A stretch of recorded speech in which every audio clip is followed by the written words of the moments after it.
Innal qabra yunadi kullu yawmin hamsa marrah. Jadi sesungguhnya kuburan itu setiap harinya bersuara 5 perkara. Inilah yang kita bahas, insyaallah. Yang pertama teriakannya, ana baitul wahdah. Aku ini, kata kuburan, adalah tempat kesendirian. Artinya sendiri, sepi dan sunyi. Maka kalau tidak bawa teman itu pasti bete. Nasihatnya yang pertama, ana baitul wahdah. Aku ini adalah tempat kesendirian, sepi dan sampai sepi bahkan betul-betul lama waktunya. Bawalah teman dari dunia. Ini nasihatnya, masya Allah. Nanti kita lihat apa teman itu, insya Allah.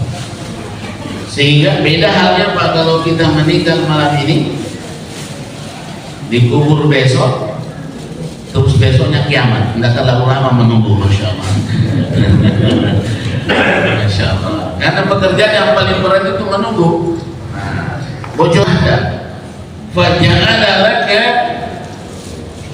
mu'anisan qira'atil Qur'an.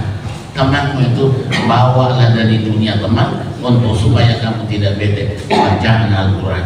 Jadi sesibuk apapun kita itu usahakan baca Quran. Inilah yang menemani kita nanti di kuburan.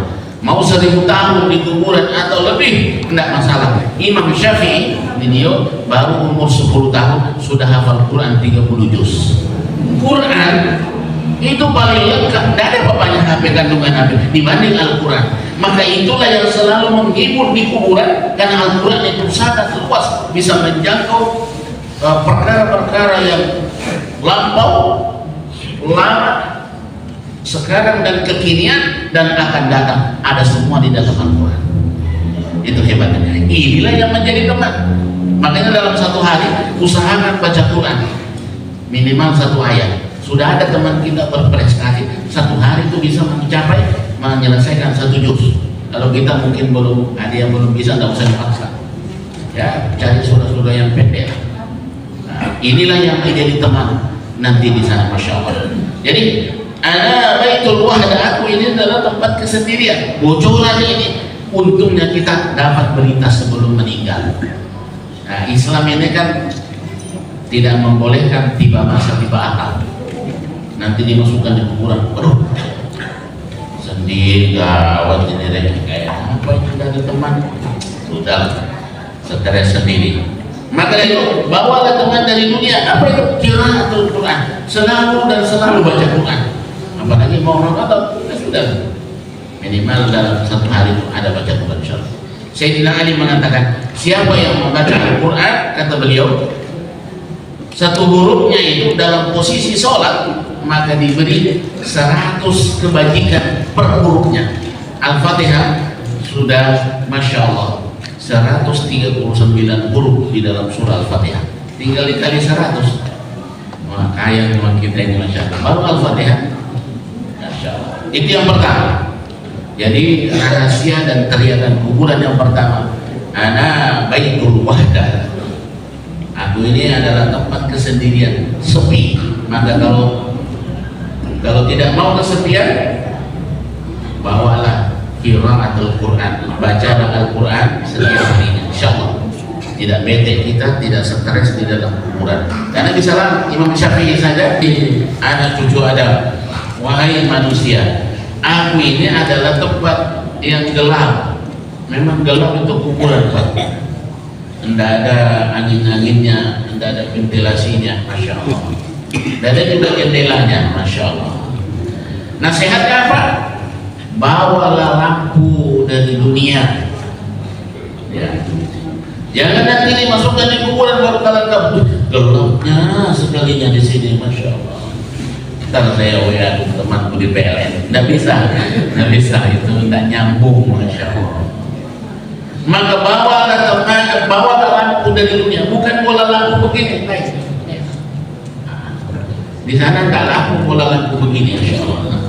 Ini untuk di dunia saja. Tapi di alam kubur Masya Allah, ana baitul zulma, aku ini adalah tempat yang gelap. Apa bocorannya adalah fanawwirni bi sholatil lail, untuk penerangan di kuburan itu biasakan sholat lail, sholat tahajud. Luar biasa.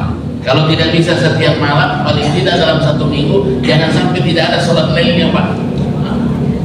Kalau sholat wajib tadi kita laksanakan itu memang utang. Jadi kita baru aja ini membayar utang. Aslinya sholat ini semua ulama sepakat itu aslinya 50 waktu, Pak. Cuma karena Allah sayang kepada Nabi Muhammad SAW dan umatnya yang ada di Rinding, alhamdulillah bilang Allah, Muhammad laksanakan 5, itu nilainya tetap 50. Jadi banyak potongannya, Pak, kortingan. Bersyukur sekali memang ini, Masya Allah. Atas desakan Nabi Musa di langit ke-6, beliau memberi saran dan masukan, tahu persis Nabi Musa umatnya Nabi Muhammad dan tahu persis umatnya umat-umat terdahulu. Nah, bahasa sederhananya, mintalah sama Allah, aku tahu persis umatmu yang dirinding. Iya. Gak iso, nggak bisa itu dia sholat 50 waktu. Mana bisa?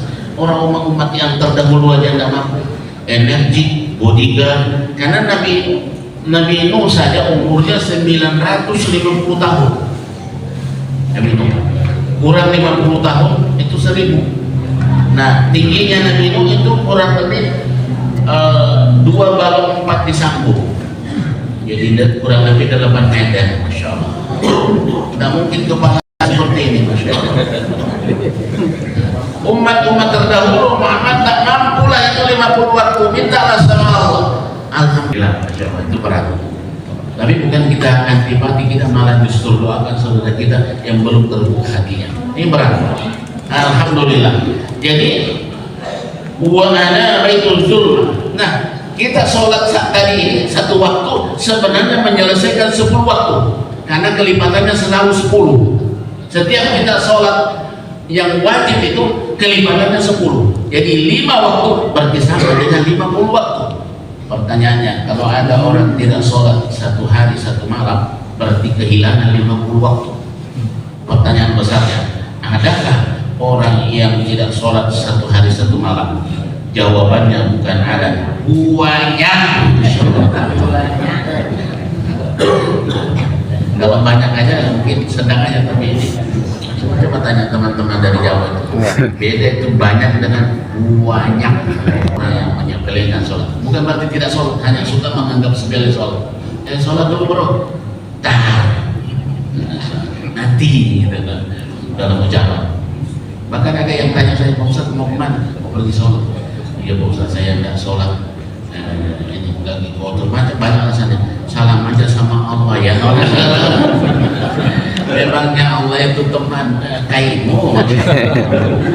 Dan saya repot yang dititip, bagaimana cara menyampaikan? Oh, saya belum tentu juga diterima, apalagi menyampaikan titipan. Luar biasa. Baik, yaitu wa ana baitul zulma, aku ini adalah tempat yang gelap.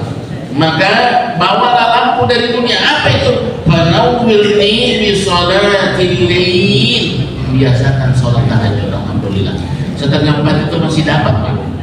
Surah-surah pendek dibaca, insya Allah. Orang yang terbiasa sholat tahajud itu berjiwa besar. Biar isi dompetnya itu tidak terlalu banyak, dia tidak stres. Ya kan, saya alhamdulillah pernah belajar ilmu nafsiologi dan psikologi. Sedikit tahu yang membedakan orang yang banyak duitnya dengan tidak.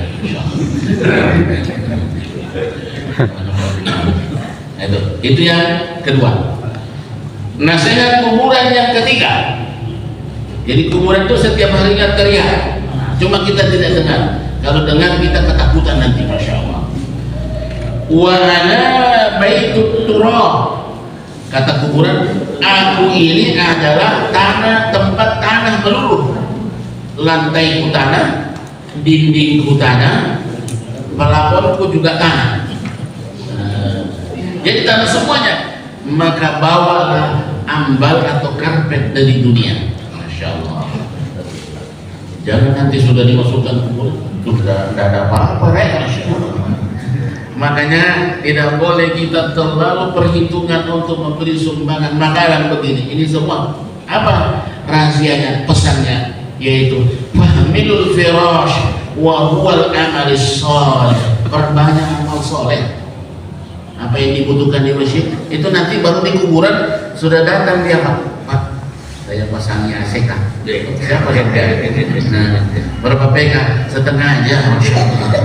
Sedangkan ruangan 3x3 setengah PK sudah cukup dingin. Apalagi hantam 16 dari pagi, dari sore sampai subuh, itu bisa membeku, Masya Allah. Siapa sampai ini? Bapak pernah dulu memberi sumbangan di masjid 1 sak semen. Inilah aku, Pak. Masya Allah, luar biasa. Jadi kita ini kaya sebenarnya. Berbanyak, termasuk sholat berjamaah ini persiapan untuk menuju ke surga, yang kehidupan yang sesungguhnya. Jadi baru di kuburan sudah kita dibantu. Makanya orang tua, orang Islam itu harus cerdas. Jangan hartanya itu disimpan untuk menjadi warisan, berpotensi untuk menjadi sumber malapetaka. Bal tu'sirunal hayatad dunya, sayangnya kamu orang kafir, seolah-olah Allah mencaci maki orang kafir. Bal tu'sirunal hayatad dunya, sayangnya kamu orang kafir terlalu berlebih-lebihan mencintai dunia, bahkan mabuk dengan urusan dunia. Padahal wal akhiratu, kehidupan akhirat, khair, lebih baik, wa abqa, lebih kekal untuk selama-lamanya. Masyaallah. Ini yang tidak masuk di otaknya orang kafir. Kalau kita tidak cerdas, Pak. Nah, artinya di dunia kita dapat, alhamdulillah, persiapan menuju kehidupan yang kekal, tidak mati-mati lagi. Kalau di surga, maka di surga terus-menerus, kenikmatan terus-menerus. Wa ana baitut turab, aku ini adalah tempat tanah melulu. Dindingku tanah, pelaponku tanah, kemudian lantaiku tanah, maka bawalah ambal. Bukan ambal yang dari Malaysia itu, Pak, yang bukan. Nah, ambalnya berbanyak infak. Ini kan celengan ngomong juga nanti nih, Pak. Ini ngomong. Bisa dilihat dalam surah Yasin ayat 65. Benda-benda yang tidak biasa ngomong disuruh ngomong, karena kalau mulut, wah, tidak ada isinya neraka. Pandai semua orang bersilat. Jadi berbanyak. Yang keempat adalah wahana teriakan kuburan, nasihat untuk kita sebelum meninggal sudah bisa mempersiapkan segala sesuatunya. Wahana baitul af'al fahmil tiriyah wa huwa bismillahirrahmanirrahim. Aku ini adalah sarangnya ular dan binatang-binatang berbisa lainnya, kalajengking. Maka bawalah racunnya dari dunia, kalau tidak engkau disiksa. Apalagi di kuburan itu ada namanya ular khusus, Pak, besar kepalanya. Namanya ular itu as-suja al-aqra. Bisa dibuka di HP. Ular putusan, kepalanya botak. Memangnya ada ular gondrong, Pak Ustaz? Tidak usah ditanya gondrongnya, yang jelas penjelasan hadis itu bahwa ular yang memang spesial menyiksa orang yang sholatnya bermasalah. Kalau sholat subuhnya bermasalah, dia disiksa sama ular sampai duhur. Sekali mukul ular itu digambarkan dalam hadis, ini tertanam sampai jauh ke dalam. Baru diangkat lagi, ekornya itu kalau dia mukul ular, nama ular itu as-suja al-aqra. Kayak nama orang rinding itu. Oh, tidak ada. Kalau sujaim ada, as-suja al-aqra. Bawalah racun-racun dari dunia. Jangan cari di toko pertanian ada racun anu kah? Nah, ada racun ular kah? Ada racun tikus kah? Nggak ada di situ racunnya ini. Disuruh bawa dari dunia supaya kita tidak diganggu sama ular itu. Yaitu apa? Perbanyak dalam hidup ini Bismillahirrahmanirrahim, basmalah.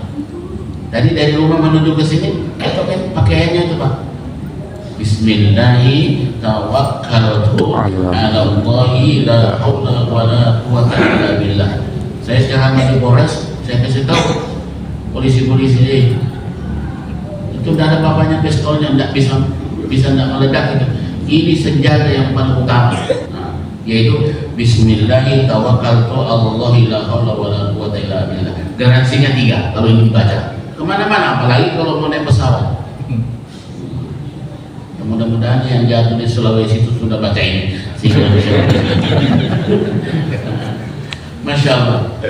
Bismillah itu garansinya dijamin oleh Allah SWT kalau ini dibaca, yaitu dilindungi dari segala bentuk bahaya yang mengancam diri kita. Maka kalau ini dibaca, maka dilindungi oleh Allah. Selain nanti menjadi racun-racun untuk mematikan ular yang ada di kuburan dan kalajengking dan binatang berbisa yang lain. Maka bismillah. Garansi yang kedua, jadi itu dilindungi sampai dia kembali. Namanya berangkat jauh, termasuk biar keluar dari rumah di teras saja harus baca juga. Kenapa? Kadang-kadang kita anggap sepele, keluar di teras saja itu tidak usah baca doa. Jangan. Kadang-kadang ada kulit pisang di situ kita injak, kepleset, berbentur kepala, dilarikan ke IGD, belum sampai sudah mati ya, Masya Allah. Tapi kalau sudah, Masya Allah, Alhamdulillah. Jadi garansi yang kedua dicukupi, jadi tidak pernah merasa kurang. Makanya teman-teman kemarinnya yang pergi haul di Kalsel itu baca ini tidak pernah kekurangan karena rest area makanan gratis. Masya Allah.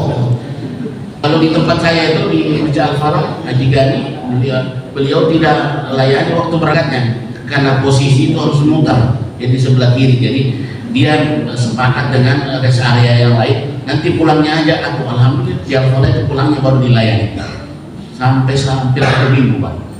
Ada aja tuh yang menyumbang makanan luar biasa. Jadi luar biasa. Jadi dicukupi kalau ini dibaca. Ini adalah pakaian yang dibaca-baca, Pak. Bismillah. Tawakkaltu 'alallahi la haula wa la quwwata illa billah. Masya Allah. Yang ketiga, yaitu dijaga dari gangguan makhluk halus. Kalau ada orang gampang kesurupan, kalau kesurupannya itu masak, itu repot yang untuk ustadznya yang tukang ruqyah itu, Pak. Kalabakan dia dikeroyok kan, ditangani satu, mana di SMA itu, Masya Allah. Ustadznya cuma sendirian, jadi dikeroyok sama jinnya itu, Masya Allah. Ya, sarannya binatang-binatang berbisa, utamanya ular, maka bawalah racunnya dari dunia. Kami perbanyak baca Bismillah. Kita mau pasang sendal, Bismillahirrahmanirrahim. Mau pasang baju, Bismillahirrahmanirrahim. Semuanya. Dan itu kalau kita ayat yang pertama turun, sepakat ulama yaitu juga menganjurkan Iqra bismi rabbik.